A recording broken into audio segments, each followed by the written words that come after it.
Hey guys, welcome to an interesting video on Wild Rift. So today we're back with a Corki updated complete guide, of course, for our latest patch. But of course, also as usual, don't forget to check out Corki's basic guide that I'll put up in the cards above for his skills, living order, tips and tricks, as well as a couple of combos. But with that said, and now you can refer that in the cards above. And now with that said, now let's get into talking about the items, runes, and spells.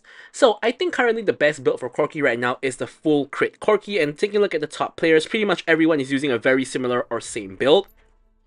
And let's kind of talk through it, right? So it's relatively straightforward. You're going to start with the Gluttonous Greaves or the AD and the Omnivamp, and then you're going to go into Essence Weaver as your first item. Now, Essence Weaver, of course, the most important part of it is that it gives you the Spellblade passive, which is going to, of course, allow you to proc on your auto attacks in between casting your abilities. And on Corki, of course, you will do that very often. It's even better than Triforce, but just due to the fact, of course, that you are able to store 3 charges of it, and you are able to launch a lot of your ultis, and you can, of course, get many stacks of Essence Weaver and just proc it on your autos. Next up, we're going to go for Magnetic Blaster, and the Blaster, of course, is going to give you bonus range, bonus damage, as well as the Static Shift passive, aside from the nice stat line that it gives.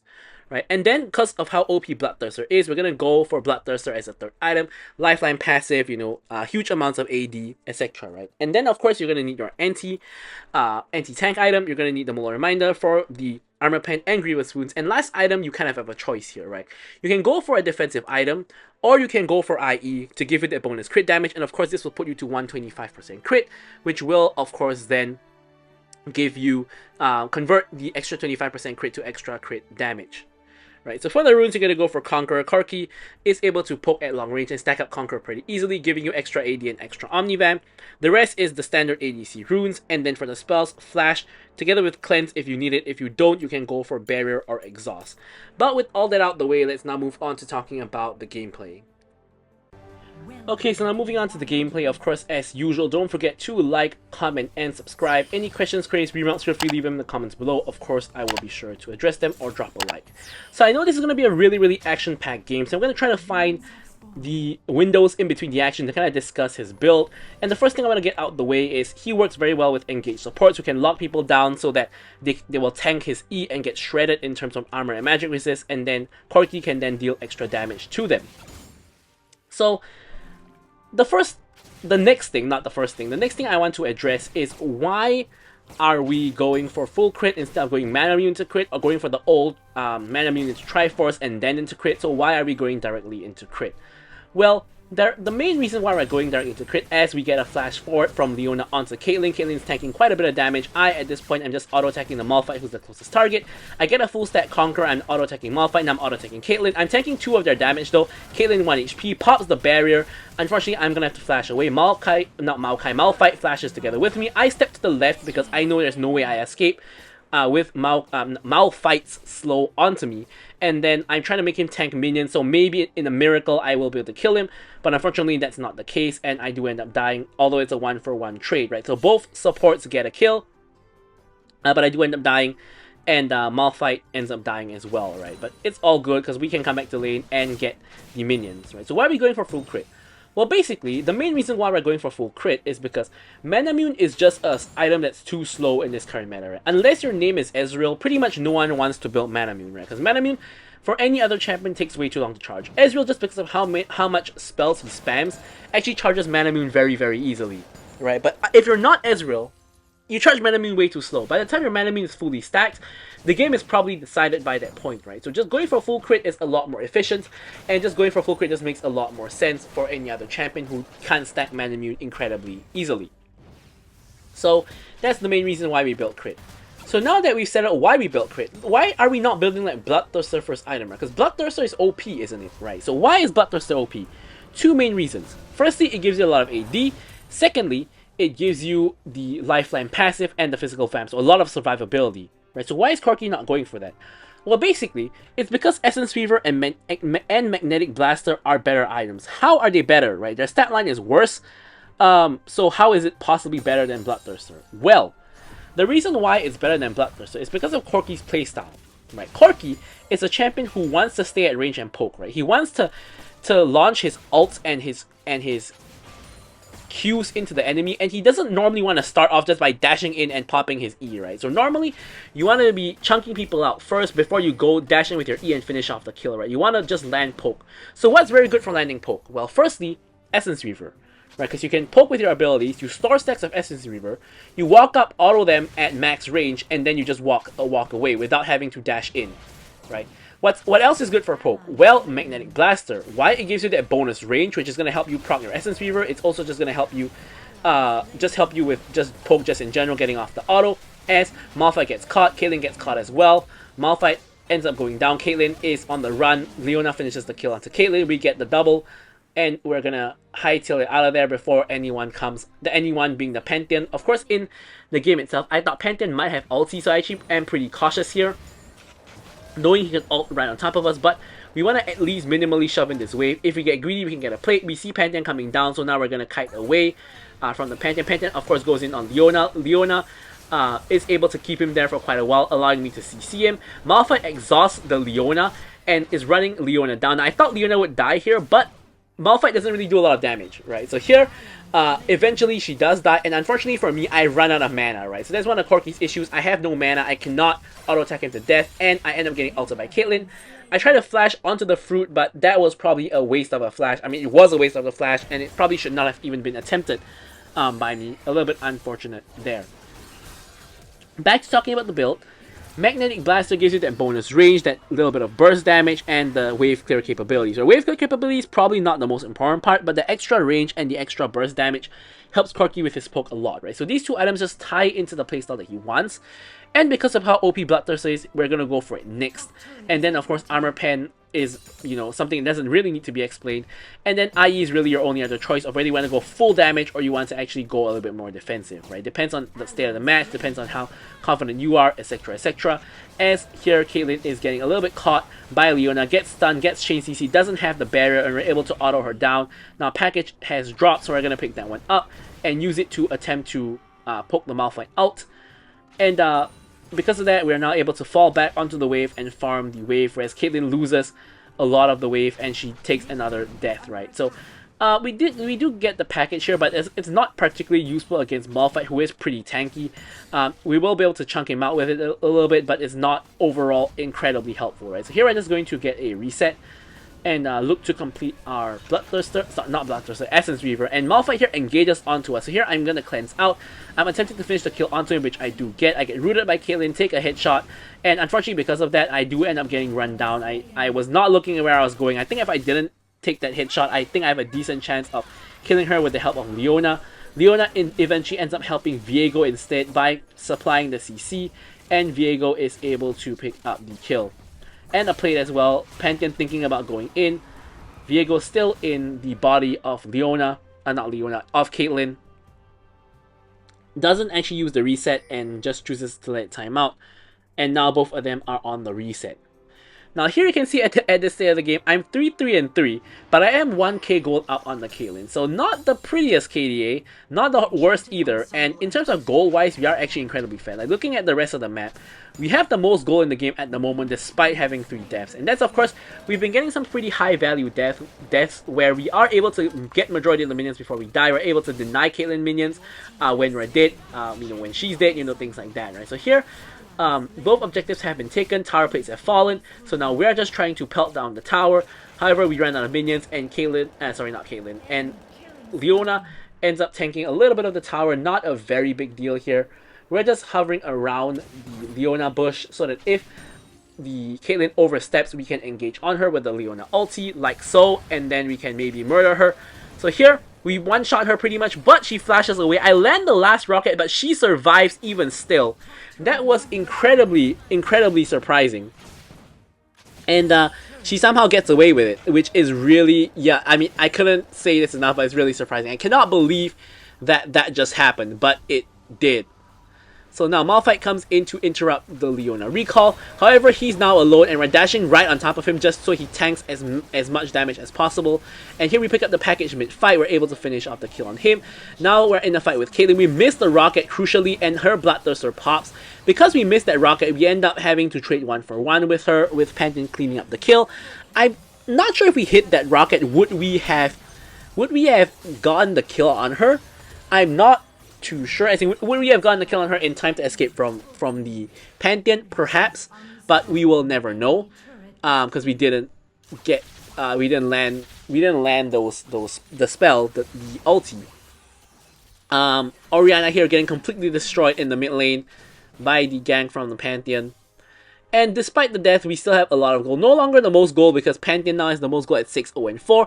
And it's at this point that I kind of taking a look at the scoreboard. I'm realizing, oh my goodness, this has to be a carry job. Because if you look, we have a 5-0-2 Renekton, we have a 6-0-4 Pantheon, and Zoe is doing relatively well as well, 1-0-6. Getting busy on the map. The only people who are like dying on the enemy team are the bot laners, and that's because we've been killing them. Now Renekton's going in on me. I have to pop both my summoner spells here. Malphite tanking the tower. Pops the gargoyles, nearly dies. And here, Renekton tanks the tower, decides to go for me, and basically gives away a free shutdown. Not sure why he decided to go overly aggressive onto me. He didn't have his cooldowns. Pantheon, I was trying to get the shutdown on Pantheon, so I did end up dying here, but I think it was worth the risk, because I think that if I get that shutdown there, I get a lot of gold, but unfortunately I couldn't get it. I think the trash Orianna is the one who got it. I mean, honestly, my team is kind of just feeding. There's like a 1k gold difference in the mid lane, the 2k gold difference in more than 2k gold difference in the top lane, and again a more than 1k gold difference in the jungle. So my team is definitely not doing very well, and I'm kind of realizing at this point that I'm gonna have to be the one to win the game for my team. And you know, you do have those games where the game is kind of on you, right? Like you're the only fed one on the team, and if you're not the one carrying, no one will, right? Like you might be able to get to a point where someone else on your team gets fed despite the fact that they feed in the early game. That's very possible, but for that to happen, you have to at least carry 1 to 2 fights to let them get back into the game by taking kills or by getting shutdowns or, you know, by getting objectives, whatever the case may be. If you're dying and you're not carrying, your team is probably just going to all be dying as well, and the enemy team's probably going to continue to snowball. And the only other miracle you can hope for is the enemy team does something very, very stupid, like going in onto your team 1 by 1, or like, you know, doing Baron without their jungler, you know, something stupid like that. And here it's a little bit of a sticky situation because there are 2 people collapsing on behind us with Renekton coming over. So here I'm just maintaining my distance, making sure I don't overextend. As I said, I gotta, you know, make sure I'm safe. And here I kite away from Renekton, and again I miss a rocket, which is pretty crucial because look at this HP. If I hit that rocket, I think Renekton dies. Right, and in fact, Renekton gets off his whole combo on me and is able to pretty much one-shot me because he, you know, he has 2 full items, does quite a bit of damage. Right, I'm not able to finish the job on him before I die, unfortunately, and he eventually does die to my team. But I definitely think I could have killed him there if I played a little bit better by hitting that rocket. Right, so sometimes, you know, hitting one skill shot could be the difference between winning and losing a fight, which I think is no real surprise to anybody listening, right? Because that's what the game comes down to, right? It's a game of skill. It's not like a game of luck or anything like that. So unfortunately, we don't quite finish the job there. So now you can see, like, we're now 666 KDA, right? Essentially, we basically die once for every kill we have, or in this case, even every assist we have. But once again, if we take a look at the goal situation, despite dying 6 entire times, we still have comparable to the most gold in the game, right? Like, the Pantheon is only like 100 gold ahead of us. He has the most gold in the game, right? So these are deaths that are very high value, right? If you have 6 deaths and you have like the most gold in the game, you're probably playing it correctly. Right now here, it's a skirmish break on the mid lane. We're not gonna win a pure 5v5 because obviously there's a goal difference between the 2 of our teams, so we're not gonna be able to win a 5v5. Now, something to note is that if you look at the scoreboard on top, there's actually only about a 2k goal difference as I nearly get caught by the Renekton here. And that's because I have a 3k goal lead against the Caitlyn, right? That's one of the key differences why my team doesn't look very behind when it really is. And Leona has a 2k goal lead onto the Malphite, right? So we have a collective 5k goal lead in the bot lane, but this also means we have a collective 7k goal deficit on the rest of the lanes for there to be a only 5k goal difference between the teams. So that's kind of horrible. So here Baron has spawned, Fiora ends up dying, and here I'm trying to land poke on the enemy team without putting myself at too much unnecessary risk. Now, I believe Malphite still has ult, so I don't really want to walk up to a position where he's gonna ult me. So I'm just hanging back and letting my team, you know, put themselves in danger because I cannot be the one in danger because I need to be there to deal the damage and carry the fight. Alright, so here I pick up Bloodthirster while my team is still out on the map. It seems that the fight gets very, very extended here. The fight now begins with Malphite ulting in onto Viego. Viego tries to flash away. The Leona goes in onto the Caitlyn, and I'm just following up, diving into the backline, picking up the kill on Caitlyn. My Bloodthirster procs, and I'm able to lifesteal a lot from the Malphite. We get two very, very crucial picks from the enemy team screwing up and the bot lane overextending. They're, of course, the ones who are feeding, but they think they're strong for some reason because their team is doing well, I guess. Zoe nearly dies here from the engage of Leona, but unfortunately no one is in position to follow up. I couldn't really follow up unless I commit flash there, which may have been a good idea, but otherwise I couldn't really follow up. Now, because of those two deaths and us chunking out Zoe, only Pantheon and Renekton are left alive, which is a very crucial time to pick up a free Baron. Now, I say free, but it really wasn't, because Pantheon ends up ulting in and smite stealing the Baron, which I cannot believe that just happened, right? Viego is trash, and now I get caught by Zoe Bubble. I try to flash away. Zoe one-shots me with the Lich Bane. Renekton is now running rampant on the back line and trying to go for the Orianna. I believe he's going to get the Orianna, but he's probably going to die after because he's in way too deep. He ends up going down. Malphite gets a 2-man ult. Everybody dies. My team gets aced and the enemy team gets Baron. So just when we were kind of getting back into the game with those picks and with the Baron, Pantheon comes in, gets a steal, and the enemy team wins the fight, right? I don't know how Viego did not get that, but, you know, yeah, you know, it is what it is, right? Like, sometimes junglers just don't hit their smites. You know, even when I play jungle, I don't hit my smite sometimes. Of course, I'm no jungle main. Don't know if this guy is, but it is just what it is, right? Like, there's no point dwelling over the fact that what coulda, woulda, shouldas. You know, it kind of just is what it is. So now we're going to go back to focusing on winning the game. We're going to clear out the mid lane wave. Next dragon is coming up real soon. This dragon doesn't really matter for either team, because it's sold for neither team. But we want to be focused more on clearing the wave, of the Baron waves, and preventing any of our inhibits from falling rather than going for the dragon. Now, if we could get the dragon, it's just like, you know, a nice thing to have, but it's not very crucial to the game plan. It doesn't really matter all that much if the enemy team gets it either. Now, the thing is, Pantheon is spotted on vision on the opposite side of the map, right? As dragon is about to spawn. So this means that, you know, he is going to take some time to get here, which he does. He's walking down now. He has ulti. So here, I'm blasting Malphite. I'm thinking I can just get rid of him first, right? But he pops Gargles, and I don't think it's worth the chase on him anymore. I'm going to go over and go for Caitlyn instead. Now, I eventually get the Malphite. I'm trying to trade onto whoever I can before I die, because now I'm in too deep. And I honestly think I didn't play that fight particularly well. I don't think I should have dashed over the wall when I did, because I ended up being in the middle of 3 enemies.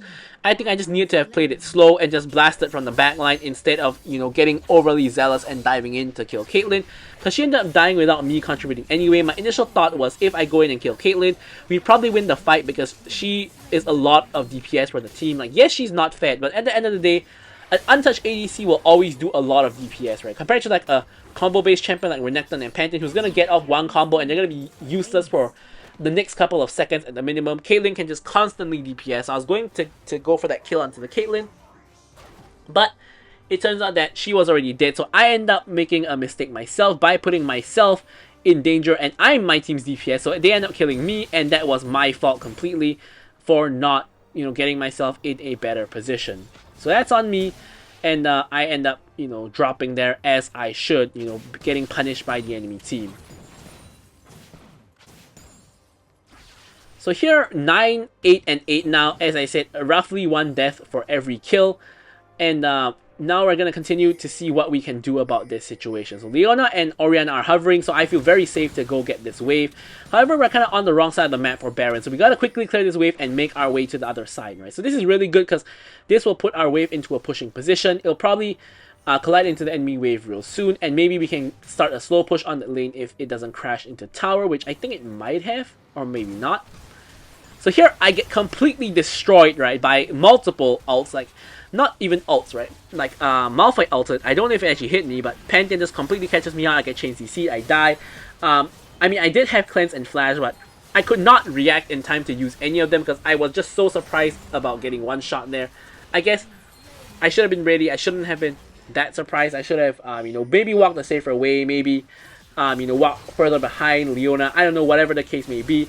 I thought I just threw the game here because, as I mentioned just now, I'm, you know, a lot of my team's damaged. Not only am I the most fed member of my team, but I also have the most DPS. Now, thankfully, Viego's kind of getting back into the game. You can see he has comparable gold to me, but he's kind of just trolling, right? Like, just now, Leona CC'd people and gave him a chance to escape. He decides to go back in with Pantheon's body and decides to basically commit suicide because there ain't no way that he's killing all 3 of them, I believe, right?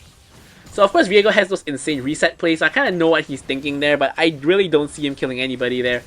Not like 1v3 or 2v3 in that situation. So here, I realize enemy team is going to be doing Baron, and Pantheon is not yet there. So here I'm going to dash onto Zoe, flashing onto her. I'm basically taking 1v1 against her. I end up killing her, but it cost me a lot of HP.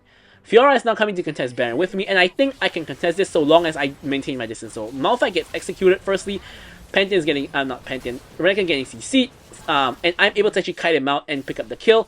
Now Caitlyn, I think she attempted to ult me. I saw Caitlyn out there, but it must have been disrupted by somebody. Maybe Leona, I'm not sure who disrupted Caitlyn, but whoever it was saved my life, because I would have died to Caitlyn out there, you know, whatever else happened, right? And that allowed me to stay alive, allowed me to deny the enemy team the Baron. Of course, I killed Zoe already, Malphite died to Baron, and then we killed Renekton a little bit later on. And now this gives us an opportunity to get Baron. There's only Pantheon and Caitlyn left to defend the Baron, but if we recall, Pantheon got the Baron just now, so I'm thinking like this could be bad, but thankfully Pantheon does not come, and we get the Baron. Now this is 20 seconds before Elder Dragon spawns, and I don't have anything to really buy. I'm at like 4 full crit items, and I'm building actually towards IE, because I'm thinking I really need the damage to kill people this game. Right? Of course, you could say that I don't want to get one shot either, so it's like a Maw or something could be good, but I'm just greedy for damage. But I got the stasis as well. And Elder Dragon is now up. So now, again, I just want to play very safe in the backline. I hope Renekton or Pantheon doesn't dive me and just be in a safe position to DPS the enemy team. Now, first step, I don't want to get ulted by Malphite, so I'm stepping back. Malphite ults in onto 2. I'm just bursting down the Malphite. Malphite doesn't even have time to pop the gargoyles. Flash forward from Leona goes in, engages onto the Caitlyn. I'm dashing forward. Here, Pantheon decides to dash into my entire enemy team. The enemy team plays this fight really, really bad. To be honest, I'm now just chasing Pantheon and get the last auto to kill him, and we're able to secure the Elder Dragon, and now with Baron as well, we can run down the mid lane and end the game. Only Renekton is left alive, and he cannot defend 1v4 with the Baron and Elder on our side. So that was a very, very action-packed game. I ended up with 12 kills, 9 deaths, and 10 assists. A lot of KP, but also a lot of deaths. So this isn't an amazing Corki game, but it's just a very, you know, dirty Corki game. And here we end up getting the kill onto the Renekton before we end the game. And there we have it. So I'm going to leave you guys with the stats as usual. Thank you guys so much for watching the video, and goodbye.